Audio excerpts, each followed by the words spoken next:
car crash cases, defective products, dangerous drugs, injuries, and abuse. Across the state of Alabama, the attorneys, proudly sponsored by the law firm of Hollis Wright, are here to serve you. Your tough legal questions answered by our experts. The Attorneys with Josh Wright from the law firm of Hollis Wright and host David Lamb. Hello and welcome into The Attorneys. Thanks so much for spending your Sunday evening with us. The topic of conversation tonight, just to be honest, is just a little creepy. We're going to be talking about termites and pests, but the information you're going to get is just going to be key and super timely. So tonight's a good night to join us. Just sit back and you're going to learn a lot, probably more than you'll ever need to know, we hope, at least when it comes to bugs, termites, and pest infestation. Leading our conversation tonight, you're not a termite expert. No. We got one of those here. We do. But you're certainly an expert on guiding us through this conversation. It's going to be an insightful evening. Well, you know, David, termites cause billions of dollars of damage across the country every single year. And we are in the middle of termite season, which is February basically to May. And when we want to talk termites, we want to bring an expert on, somebody that does this for a living. And we've got Tom Campbell on. And Tom, we call him behind his back and in front of him, Termite Tom. But he is the guy in this area that is more knowledgeable about termite litigation, how to protect yourself, how to make sure that your home is protected from the time that you take your mortgage until the time that you sell that house, and what to do in circumstances where things go wrong. Mm-hmm. And we have props here, we have Tom here. This is going to be an insightful conversation. We've also got some video we'll see today. Right. So first of all, thank you so much for being on. I'm happy to be here. This is the right time of the year to talk about this topic. Just kind of jump in with this. How did you get started with this type of practice group? Because it's a specialized area not a lot of people practice in. Well, believe it or not, in the early 1980s, when I was clerking during law school, the law firm I was working for had a claim where a woman claimed she was poisoned by termite chemicals. And I met the state regulators. They told me that in the mid-80s, the good chemical had been taken off the market. The replacement chemicals did not last as long and they were expensive. And he said, nobody's buying enough to treat houses correctly. There'll be an explosion of litigation in the late 1990s. And I sort of figured, well, I'll work for this big, nice corporate firm until the late 1990s, and then I'll go represent the homeowners. So I started studying it and collecting the information then to be able to know effectively how this industry operates. All right, so let's talk kind of broad terms. In general, how does a termite process and kind of the termite bond work, where people, you know, I pay a bill every quarter. How does that process work? Because I think there are some people out there that probably just don't understand in general how the process works. Generally what happens when you buy a house, a used house, you'll get a termite inspection. And usually, or you should when you buy a house, ask to have a termite bond issued or transferred to you. And the basic theory is that if you put chemicals under, inside, and around a foundation, tests have shown that that will work 100% of the time to stop termites.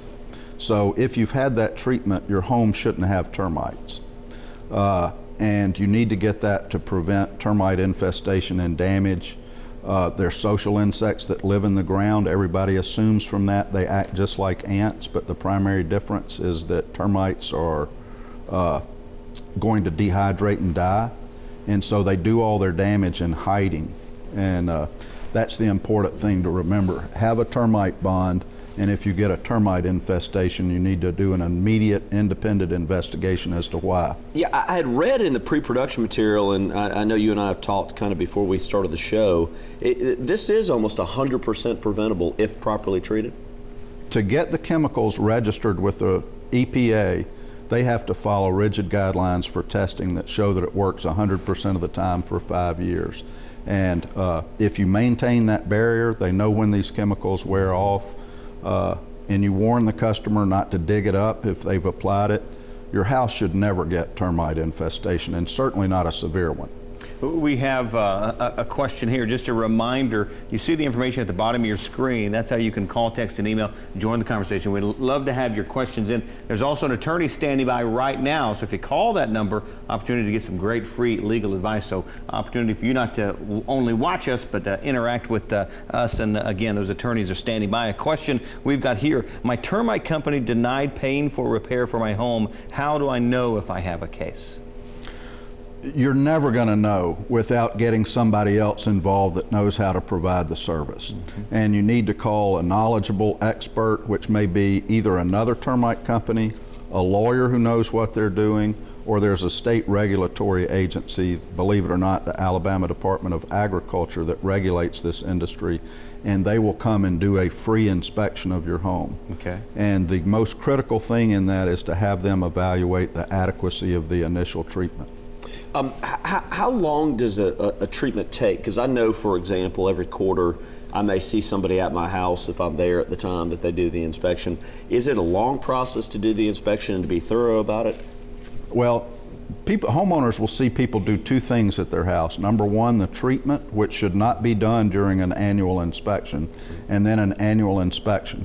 An annual inspection should last 45 minutes to an hour, and your inspector should be sweaty and filthy when he leaves your house. If he's not sweaty, filthy, and he hasn't been there 45 minutes to an hour, they didn't do a real termite inspection. They pretended to. And a termite treatment, if you've got a 2,000 square foot house with a basement, that may take anywhere to do a full termite treatment, anywhere from 25 to 50 or 60 man hours, and involve drilling thousands of holes and pumping hundreds of gallons of chemical. Yeah, and I was going to ask you a little bit about that. The chemicals they're using, I noticed that we have, for example, at one of our homes, a Centricon system. And does the Centricon system itself, is that what that's doing? Is it creating a barrier? No, the Centricon system is what they call a baiting system. Okay. And David said this is going to be a scary program. One of the scary things about any baiting system, not just that one, is they don't bait termites. Okay. We put, clover in fields to bait deer. I learned tonight. We're gonna have a there's little nothing in those stations. Right house. There's nothing in those stations that baits a termite. They literally have to find it by accident. They forage randomly.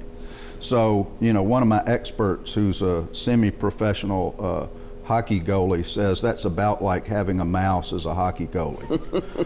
The chance they're going to hit those stations before they hit your house are astronomical. So I don't recommend. Can I call a timeout right here? Yeah. Isn't that what I thought? That's the very reason for the Centricon system, and that they do bait termites. Yeah. What are they baiting? They don't bait anything. That termites forage randomly, and they literally have to hit an 8-inch, 1 inch, it's 8 inches long, 1 inch around. They have to hit that every 10 feet by accident. And so I don't recommend the baiting systems at all. The theory sounds great. We don't have to apply a chemical. Look, you don't need a barrier around your house. We're going to catch them out in the yard and kill the whole colony and create a termite-free zone. And, it's just a difficult situation. Oftentimes what happened is once termites start eating it, they keep returning to the food source. Right. Mm-hmm. But the same thing applies to your house. If they're already eating your house, they're going to keep eating your house rather than foraging randomly and accidentally hitting one of these stations. Yeah, I know we're about to go to commercial break. I want to talk more about that when we get back. In the circumstance that somebody has a Centricon system, I want to talk about whether or not, for example, they're still being chemically treated otherwise. We'll talk about that when we come back. All right, we'll pick up right there. As we head to break, a reminder, call, text, email, join the conversation. We'd love to hear from you. That information there on the bottom of your screen. You can also find the firm of Hollis right there on Facebook. See updates on the attorneys oftentimes on there, as well as Twitter. Stay tuned. More of the attorneys coming right up.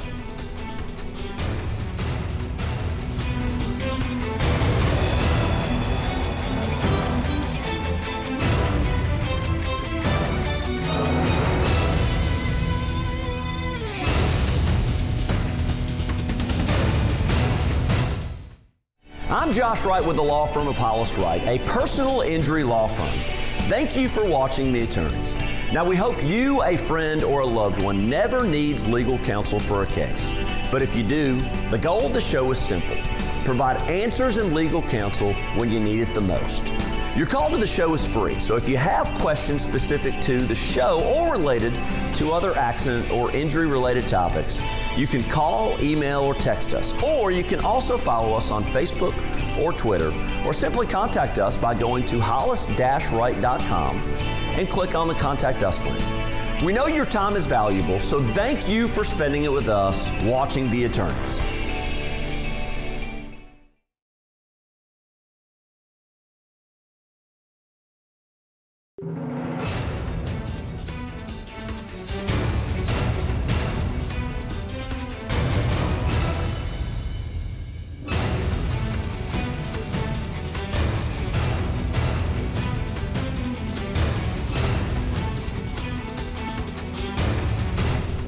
Welcome back into the Attorneys. Everything you wanted to know about termites and then some. A show tonight that can literally save you thousands of dollars. Welcome back into the Attorneys as we continue our conversation here talking about termites and pest control and what you need to know. A reminder, would love to have you join the conversation. You could call, text, email that information at the bottom of the screen, and an attorney is standing by right now. So right now, the opportunity for you to get some great free legal advice. Josh?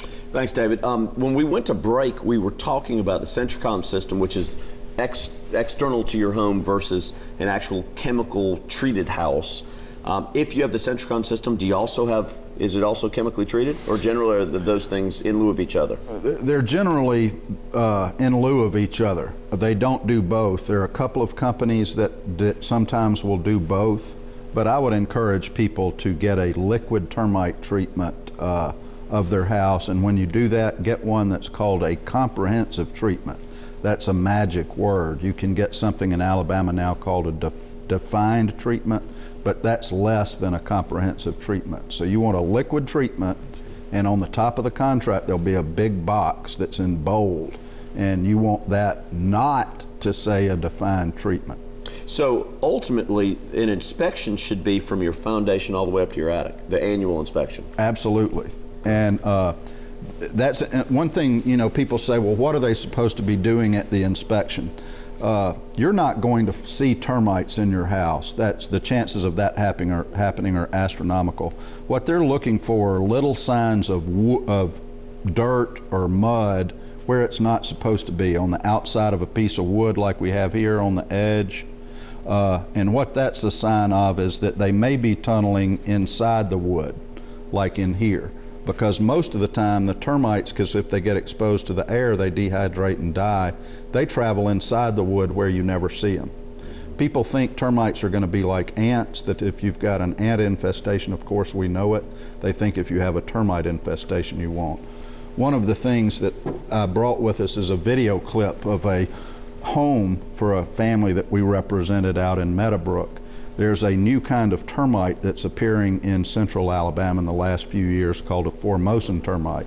And they're like the killer bees of termites. They're bigger, they're more aggressive. Their colonies have millions of members instead of hundreds of thousands. In front of us is a carton nest that we got out of a house in Fairhope, Alabama, that was 8 years old, and the termites did $250,000 in damage in 8 years. And these Formosan termites, as opposed to building a nest in the ground, they will build a nest inside the house and have queens and reproductives, and millions of them will start eating your house. And this home in Meadowbrook literally had to be torn down.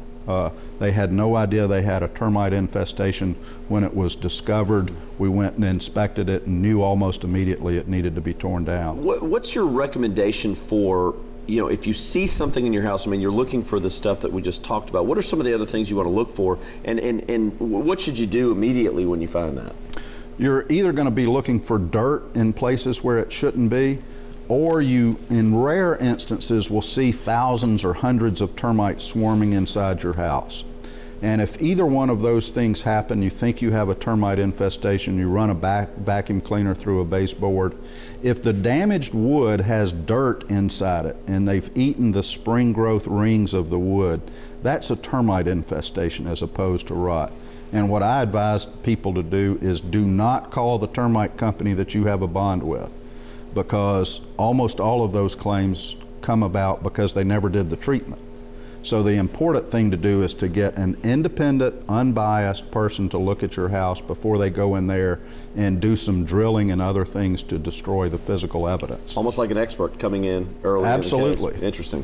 Question we've got here. I bought my home 3 months ago. I was told that it was free of termite damage. My husband just found significant damage in the crawl space. Who all can be held responsible to fix the damage? If you had a termite inspection before you bought the house, as people usually do, certainly your termite inspection company is the #1 target.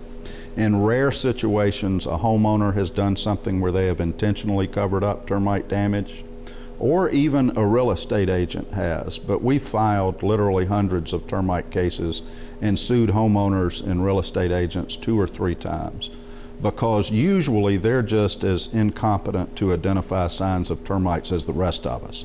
So if I've got a termite company that I know is guilty and did something purposefully wrong, like not doing the termite treatment, I don't want to file a claim against them against a homeowner or a seller who usually has no liability, no fault, they didn't do anything wrong, and even if they did, usually it's negligent rather than intentionally wrongful. So when you buy a house and you secure a mortgage on your home, you hear that you have a termite bond.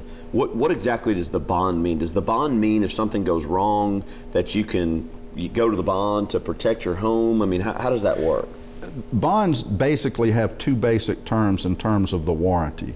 But when you buy a termite bond, you're actually getting two things. The first and most important thing is a service to prevent termites. The second one is a service warranty. What are we going to provide you if that doesn't work or we fail to provide the treatment?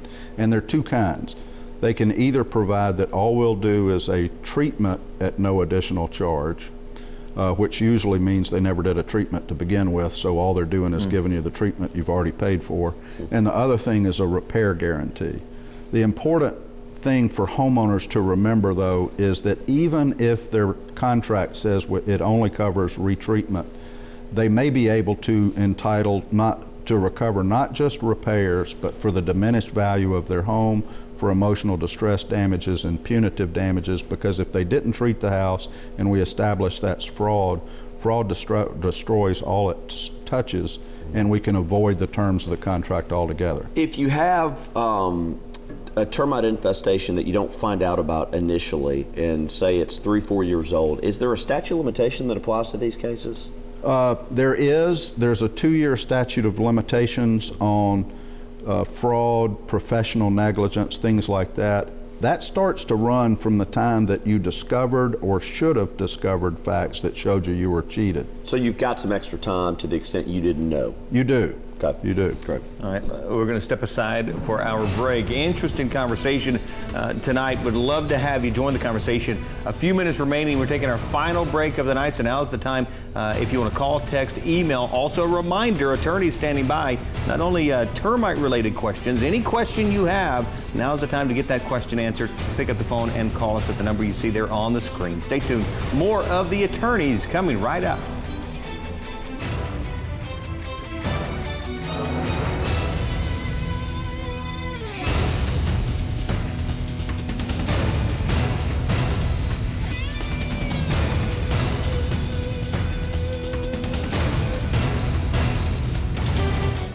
I'm Carter Clay with the law firm of Hollis Wright. When someone whose unreasonable conduct causes an injury to someone else, the law says that person is negligent. So it seems the injured person should receive some type of damages, right? Not always so in Alabama. In tonight's Legal 411, we answer the question, what is contributory negligence and comparative fault? Alabama is one of only 4 states in the nation to withhold damages based on contributory negligence, meaning if you are at fault, even just a little, you cannot be allowed any damages in a case. For example, in a case where a defendant may be 99% at fault for hurting you, if you are found to be 1% at fault, Alabama law says you get nothing. 4 states, Virginia, North Carolina, Maryland, and Alabama, plus the District of Columbia, are the only places in the country where a defendant can completely avoid paying if the injured person is even 1% at fault. This is very different from comparative fault, the measure used in 46 states. There are 2 versions of this system, but both essentially allow money damages based on the percentages. For example, if the injured person was 20% at fault for causing an accident, then the recovery for medical bills and wages is reduced by 20%. Numerous studies across the country show that people who live in comparative fault states believe this system of justice is more fair. Please remember, your call, email, or text to the attorneys is free. All of us at Hollis Wright want to help answer your questions on real issues you face. Remember, a competent lawyer will always respond to every question you send in. That's our pledge and promise to you.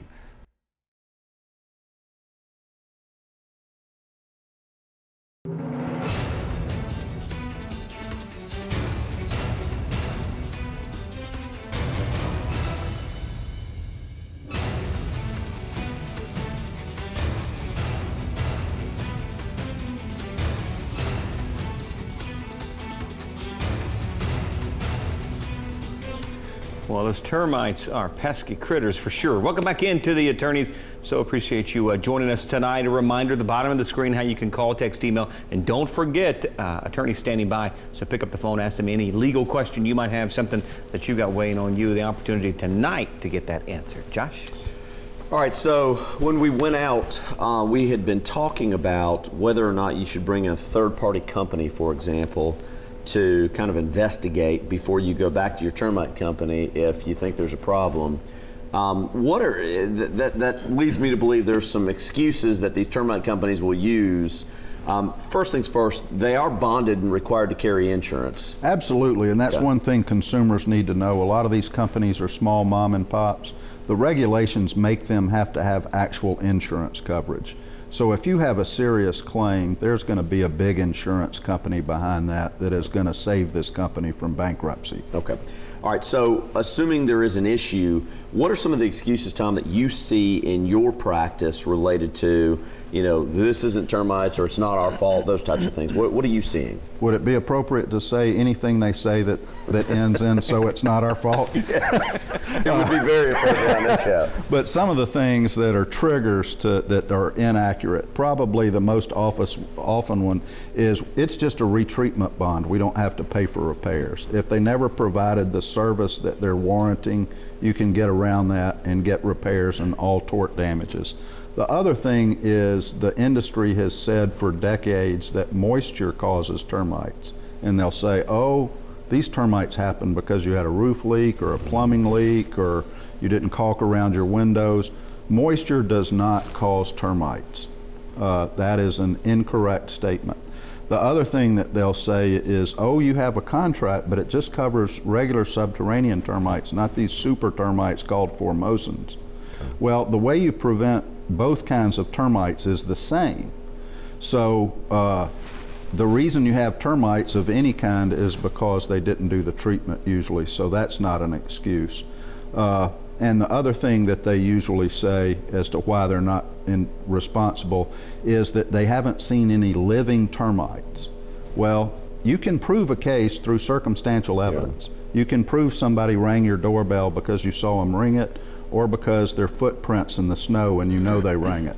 So if there was not termite damage there before and now there's termites, living, breathing termites ate that wood. So the fact that they're not now living in the wood, and sometimes that happens, often that happens, you still have a valid claim. Tell us a little bit about the type of damages that you can recover in these cases. If somebody comes to you and says, Tom, I think I've got termite damage, you investigate, you say you do, what kind of damages can they request? Well, that's the good news of this. It's a horrible situation, but the law provides a full recovery. And I like to say it falls into 4 categories. First is the injury to your home, your real property. And that's usually the diminished value, what you could get for your house if you sold it when it's damaged. And that's usually a huge number, far in excess of repairs. The second one is the injury to you, the emotional distress that comes from the fear of economic insecurity. And the jury or arbitrator can award that. The third one are incidental and consequential expenses if you have to move out of your house for a period of time. Those are recoverable. And the fourth category are punitive damages. If we can establish they never provided you the service, if they were reckless, or they did this as a business practice, there's a reasonable chance a jury or an arbitrator is going to award punitive damages. A question we've got here, we've talked a lot about the termite companies. It can be quite expensive. A question here about can I treat my house myself? Please do not. It is legal to do that, but the amount of time and the money you would have to invest in the equipment to do it correctly is not worth doing it. I encourage everybody to use a professional pest company. How are these cases taken by expert lawyers like yourself? Are they on a contingency, similar, if you will, to a personal injury type case? One of the reasons I quit doing corporate law was because I never wanted to fill out a timesheet again. So, we handle them on a contingent fee basis where if the client does not recover, then they don't owe the lawyer anything. And the treatments themselves, we talked a little bit about this. How long do the treatments last? If somebody comes in, puts a chemical barrier down at the time you buy a house, how long does that chemical barrier last? And should they be coming every single year? It varies greatly. There's a chemical that was used in the late 80s, early 90s by one of the large termite companies in the country. It lasted about 20-something days, and they've never reapplied those barriers, even though they know they didn't work. Chlordane that used to be available until the mid-80s would last 25, 30 years even. Most of the newer chemicals last anywhere from 5 to 12 years, but most of the time the companies do not reapply them after they know that barrier wore off. Wow. Our time is just about up. A fascinating conversation tonight, but just want to give both of you the opportunity. Just a final thought on what you would leave with our viewers tonight. The thing that I would say is if you get a termite infestation in your home, please do not bury your head in the sand. Call the Department of Agriculture, call another pest control company, call a knowledgeable lawyer, have an investigation done. In cases, we often put on a crawl suit and crawl under our clients' houses and through their attics and inspect it ourselves. But getting independent judgment before your termite company can go in there and change the physical evidence is a critical thing for homeowners to do.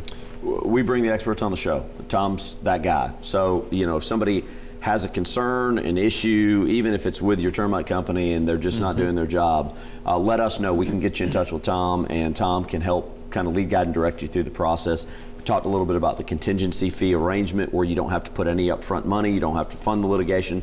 Tom's firm can do that. And so what I'd recommend is get a lawyer involved if you think you've got a problem, at least to evaluate the case. Call us, text us, email us, like we do every week, and we can get you in touch with the expert. Yeah, not something that you want to dilly-dally on for sure if you see a problem. Thanks for being on. Yeah. Great show. Here. Great stuff as always. Thanks to both of you for being with us tonight. Also, we appreciate you joining us tonight. As we wrap things up, call, text, email. That information is still good. If you have something you're just thinking of, that's the way to get in touch with the firm of Hollis Wright. Also find them on Facebook if you just search the term Hollis Wright, and on Twitter they're at Hollis_Wright. So plenty of ways to get in touch with the firm of Hollis Wright. They look forward to speaking and dealing with you. Thanks so much for the time, and we'll see you next week right here on The Attorneys. Thanks for watching The Attorneys, sponsored by Hollis Wright.